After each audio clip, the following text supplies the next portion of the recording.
Bonjour à tous, salut à tous les abonnés de Irsil Botelwa TV. Mbote na bandeko bolandaka biso kande boyebi bino moto lubara. Bonjour, bonsoir, ça dépend de l'ère à laquelle vous nous suivez.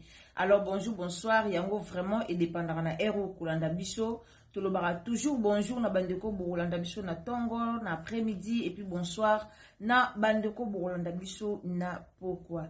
Na pesi bino mbote na kombo na Yesu, bienvenue chez Irsil Botelwa TV kande boyebi awa ezaka chaîne moko otofinga raté. Alors chaîne na biso to sala rabe émission na biso normal ndenge esengeli. Ya ona loba na bandeko boyaka na ba commentaire o boyaka ka unique mapo boya kofinga biso. En tout cas awa biso to sala vraiment na ba je ya kofinga na te. Bandeko na ngaka ndena loba na bino si c'est la première fois que vous visitez biso donc ceux qui zambala na ya liboso au visiter Irsil Botelwa TV. Ou s'abonner, ou commenter, ou liker, ou partager. En tout cas, abonnement na bino to lingarango et on to lubara na bino bo s'abonner pour to lubara toujours. Sans bino na chaîne na biso mawa plein donc bino de bozaba o biso to lingaka. Donc il faut to linga bino pour bino de bosala ra biso to zala. Alors abonnez-vous, commentez, likez, partagez. Tolo bela likamba pasteur Mike Kalambai pour ba question ezongeli biso ebele na réseaux sociaux. Eza bandeko ebele comme bayibi ke awa toyaka kolobela likamba pasteur Mike Kalambai. Eza bandeko ebele comme bayibi ke awa nde toyaka kolobela awa nde toyaka na ba vérité. Alors bandeko ebele ba oluka baye ba vérité à propos ya problème oyo ezoleka entre pasteur Mike Kalambai na Peniel Samba. Donc je disais bandeko ebele ba oluka baye ba problème nini ezoleka epa ya pasteur Mike Kalambai na Peniel Samba. Pourquoi tu le bien au problème pour tout le monde Peniel a zongi sur les réseaux sociaux?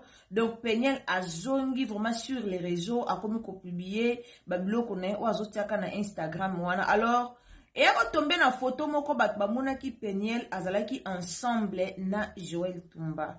Joël Tumba, tu as vu déjà que sur l'internet, Joël Tumba, nungu ebima ebele po Peniel yé moko aela rabiso lisolo que Joël Tumba abima na pasteur Mike Kalambai. Alors balobaki que Joël Tumba yenda zaki fiancé au pasteur Mike Kalambai abandaki kolinga a présenté peuple de Dieu pour que a balana.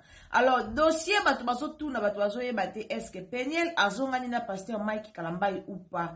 Alors comme tozui ba question wana ebele Toji bapel ebele concernant dossier wana yango te ko répondre na batu nyoso o balingara biso na batu nyoso o balandara Irsil Botelwa TV toye wana pona ba réponse na bino en pensant bandeko nanga foulard na biso o eza disponible tozana ba foulard ya modèle o ebele donc totie kaka na 10 000 francs ya pamba ba foulard na biso eza ba couleur nyoso kande bozo mona ba foulard na biso eza vraiment ba couleur nyoso tozo teka yango 10 000 francs et puis tous ça la livraison na biso partout et zoloza wa posa na poto aux en Afrique du Sud aux à la Canada aux à la wapi tous ça la livraison il y a ba foulard na biso ane ya sika solo ya sika na gavke papa na mai matali fertilité masse agrandissement des troisième jambe qui mobile salakate pe ezamu kie mama azo sepelate na mbetu na gavke la muki feti zongi ba mama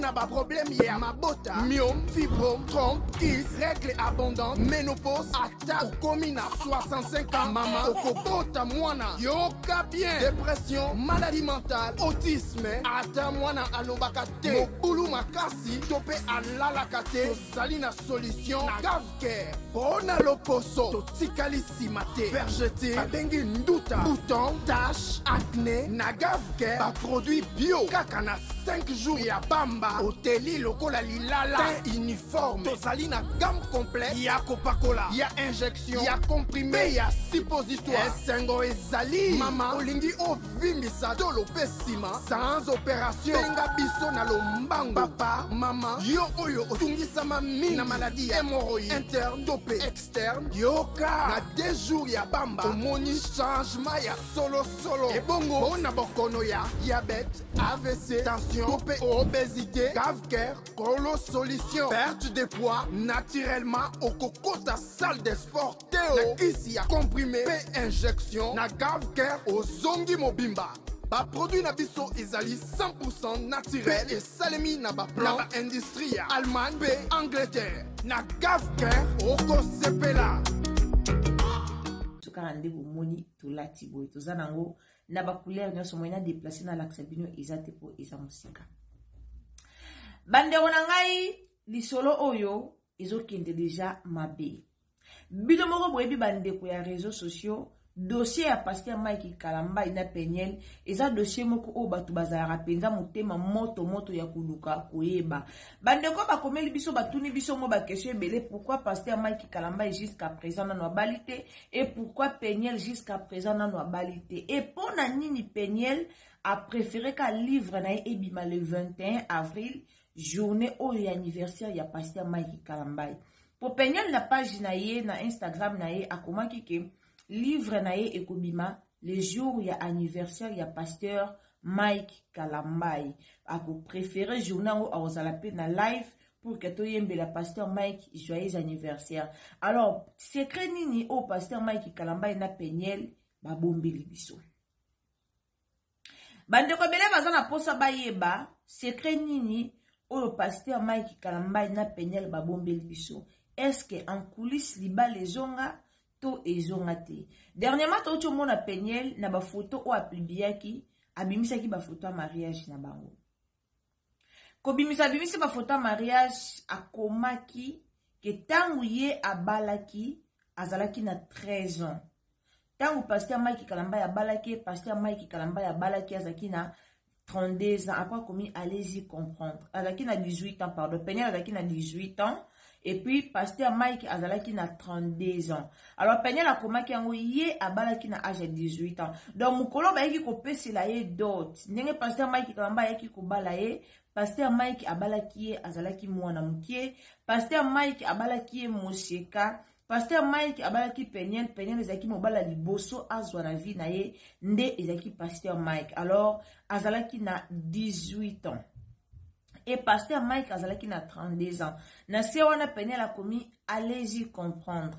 Alors ils ont batebele ba comprendre ki na bandenge na ba miso ba lubi que non Pasteur Mike Kalamba a utilisé Peniel, Pasteur Mike Kalamba a sakana na Peniel azalaki mwana mukie, Peniel ceci cela batu ba lubi ebele o esenela ki baloba.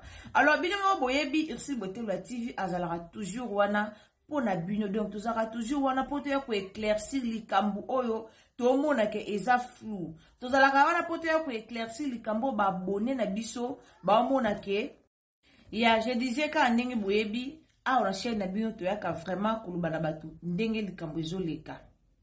Alors ba publication ya Peniel ezo bangisa batu surtout que Peniel ayo bimisa vite photo moko o azalaki ye na Pasteur Mike Kalamba na bébé na bango Shadai et puis bazalaki na président de la République o ezali bongo Fachi Beton. Peniel alobi ezana makambo o a dévoilé na livre na ye o ezotala mingi président de la République. Bino mo boye bitan Peniel afongwa makapona koloba ba makambo susu. Donc etumbara mboka etumbara zamba. Alors, ezana ndeko moko ndeko Ginette akomeli biso alobi Peniel ana makambo ebele o esengeli abimisa pour na président de la République ne loko eleka na Pasteur Mike Kalamba. Eloko eleka na couple na bango. Peniel alobi Pasteur Mike Kalamba azora salaire et pas ya papa na biso Fachi Beton. Toyebite c'est faux, to est vrai. Ce qui est longue na page ya président, tokoti na page ya apôtre Roland Dalo. Peniel a tiré sur photo ya apôtre Roland Dalo. A expliqué lisusu makambo penza et touché mitema ya bato. Pona apôtre Roland Dalo. Alors, Peniel azo zelisa biso nyonso le 21 avril. Toyebi a na réseau Peniel a solana pasteur Mike Kalamba ite. Eza image o ye moko Peniel na pasteur Mike ba pesa na population ke ba solana te. So il lelo Peniel a solana pasteur Mike ite, eza po ba pesa déjà image wana na population ke bango mibale ba solana te. Tomona nde ba fingana. Tomona makambo eleka na réseaux sociaux. Tomona ba discussion makasi o eleka na réseaux sociaux entre Peniel na pasteur Mike Kalamba. Pasteur Mike Kalamba écoute sala na live. Série Peniel a touché à penza bana ya couple Madiam. Peniel na part na pas sala penza live pour na koloba maramba pasteur Mike Kalamba. Alors, si bitmaka boye Peniel azobengisa batu nyonso le 21 avril ana maramba koloba pour na sortir livre na ye azo préféré biso nyonso tozala wana to souhaiter na nous passer Mike Kalamba et joyeux anniversaire. Pourquoi Peniel a poni kaka date ya le 21? Pour le 21 avril, il y a anniversaire à pasteur Mike Kalamba. Pourquoi Peniel a poni date wana? Et puis na ba photo o Peniel a taki na réseaux sociaux. Pour na bato bato na biso Peniel a publié Joël Tumba. Est-ce que Joël Tumba na Peniel ba komo solo la to ezakaka façon na ya ko attirer bato ba yeba ke non ana live au lobela pe mamba Joël Tumba.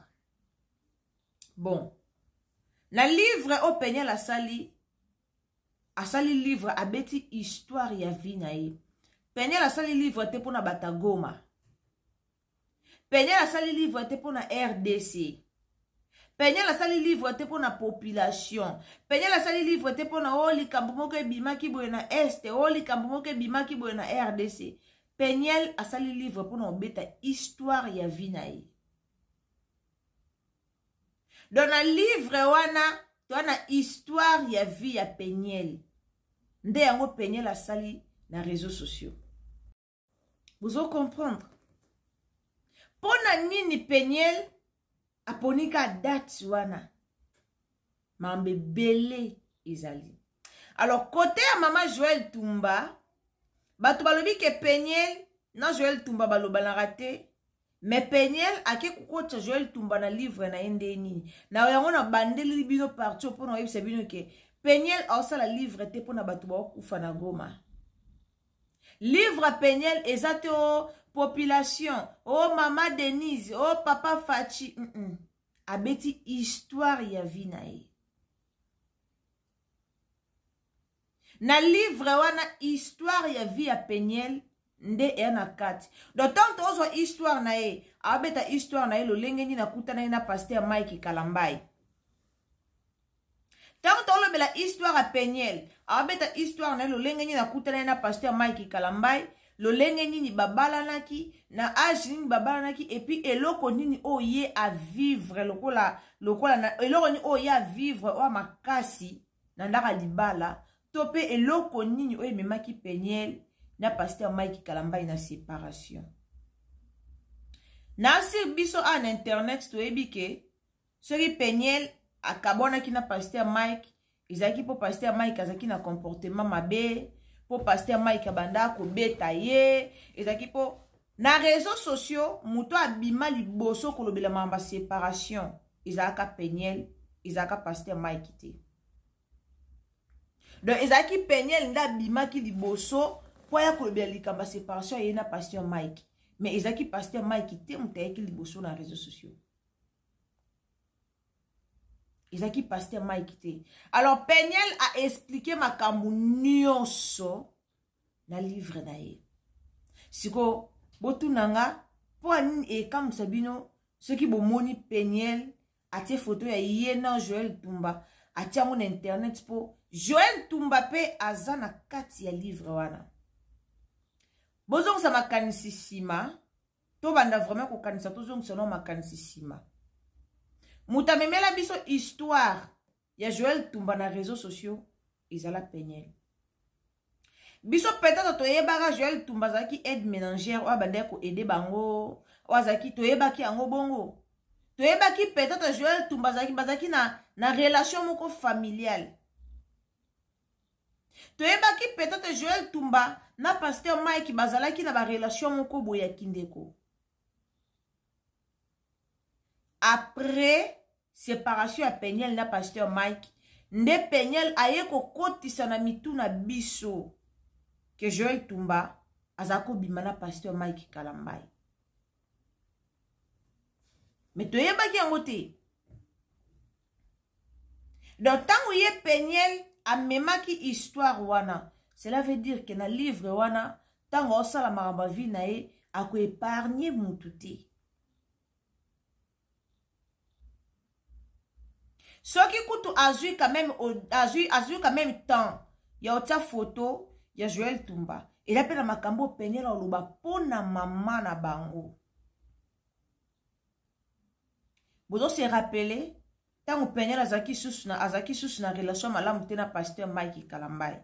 Tant Peniel azaki sous moi na mobilité na pasteur Mike Kalambai. Bozo se rappeler Peniel aloba pona mama. Est-ce que Peniel azako sona mama na bango? Azako sona mama na bango te. Peniel abimisa na ba audio o asona na mama na bango. Peniel asimba mama bango na nzoto. Avant akende kosenga bolimbisi na papa na bango. Mais lelo Peniel azolo bana biso ke na livre wana ba parents na epe ba na kati.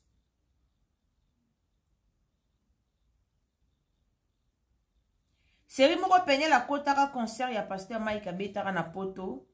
Biso to monaka Peniel akoti concert. Peniel akeluka bazongana. Peniel avandi liboso po luka bazongana. Mais muta obligeaka Peniel akota concert. Izaka pasteur Mike Kalambai. Peniel abanda ko réclamer mamba bana. Pour pasteur Mike banda zo bana jusqu'à présent. Bana ba muna mama bangote. Alors Peniel azaki o réclamer mamba bana nanga. Etinda pasteur Mike Kalambai a obligé Peniel nazana concert na obeta na poto. So lingo mona bana na ofo kota concert. Na yesa abino pasteur Mike azala vrai mutabezi. Aebe ke so Peniel a koti concert wana epesa makambo. Et boye bape na époque wana concert wana elobama ka fort na réseaux sociaux.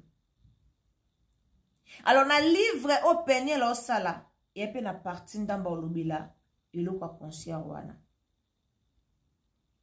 Si wa batu ba mituna po nini kaka date le 21 tango ebi ke na livre wana era makamusu oye ko déranger ba vie abatu.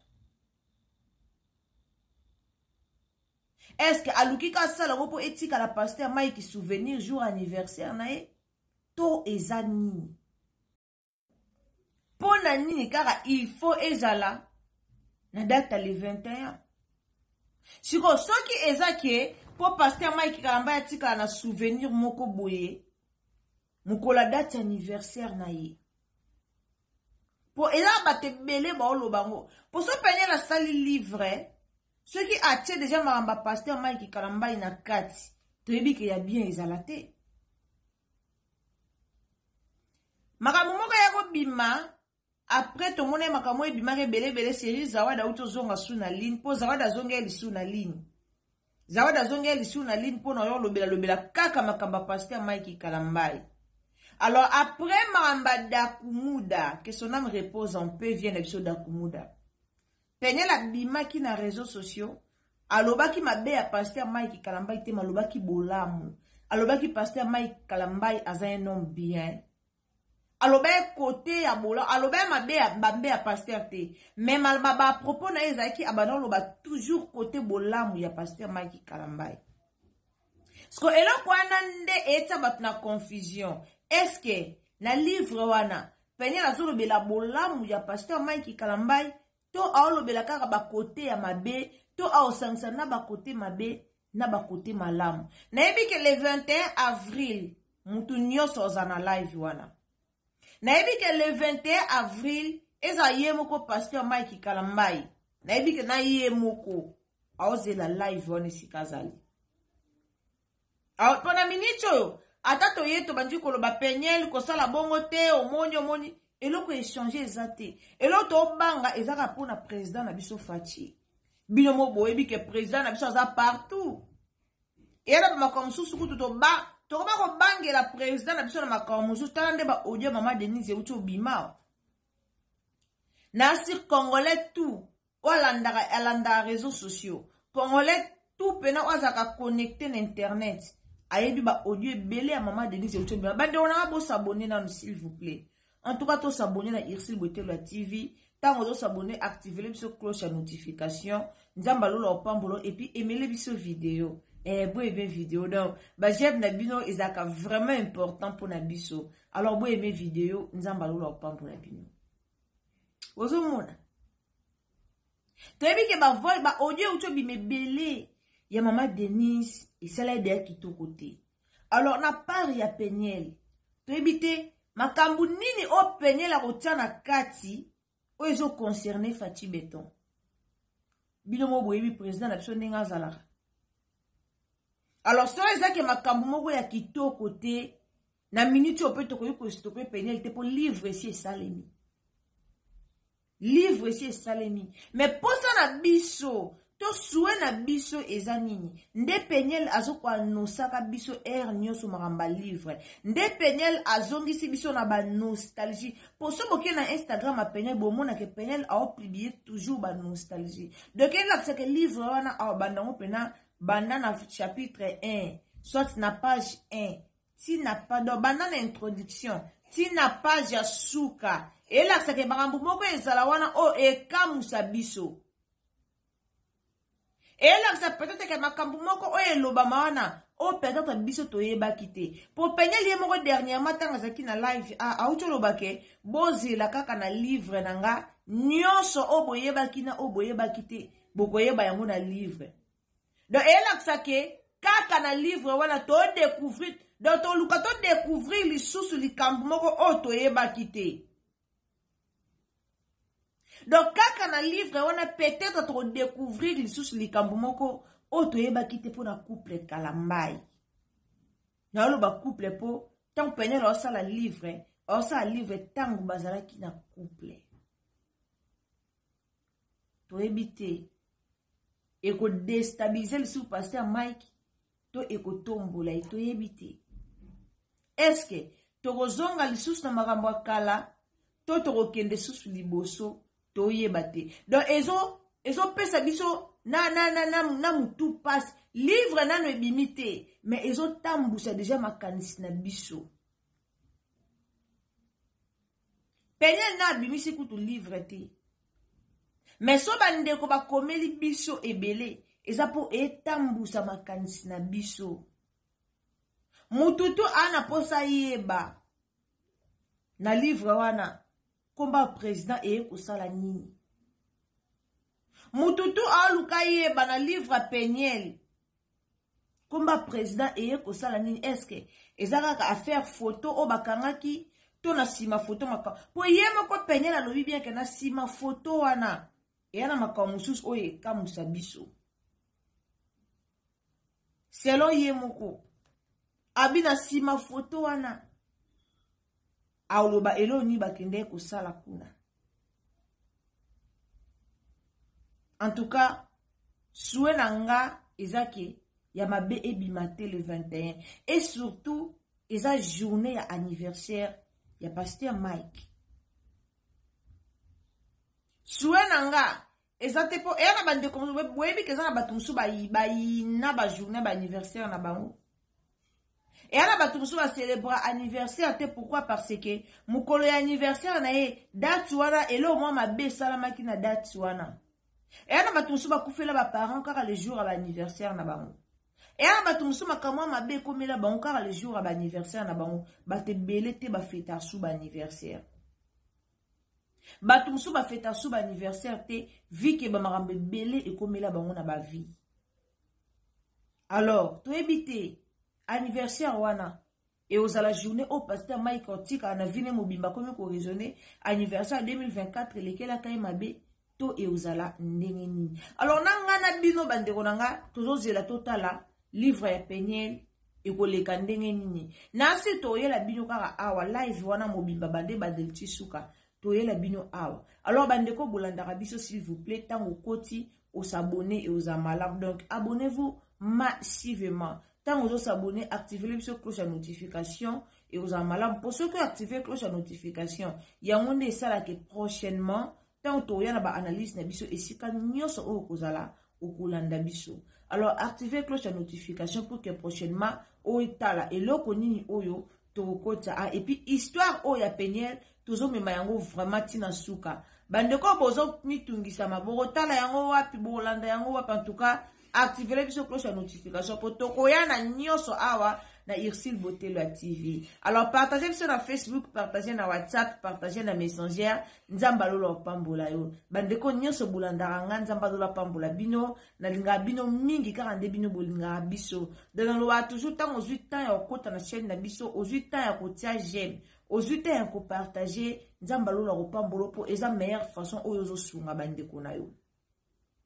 Et la meilleure façon, oh yo, ozo sunga bandeko na yo. Alors, zoate un ko partager, zoate un ko aimer les biso vidéo, zoate un ko telle biso ba pub tina suka, nzambe ako pambola yo. Bana onanga na comme na suka ya analyse na ngai ngana bino tokutani à la prochaine occasion, so ki yesu masia azongite. Tobo sanate ke mois prochain yangonde eza mois oyo tokoye la bino ba détail nyoso pour na live ya Peniel Samba. Alors ya biso posa na passe na biso zaka yake à côté de pasteur Mike na buzo bate topé couple présidentiel et côté lisusu na buzo bate et to moni lisusu kombo ya apôtre Rola dalo na kati. Alors tolingi te pena makambo moko ebima oyo kobetia mitema ya bato yangonde to lingi te na lingi bino mingi bandeko na nzamba pambola bino ngana bino tokutani mbala sima soki tata nzambe a zongi te. Aimez vidéo. Si la biso commentaire à bien, commentaire à ban nzambe s'il vous plaît. Si la biso commentaire à bien, nzambe ako pamboula yo tokutani à la prochaine occasion. Bisous. Bye.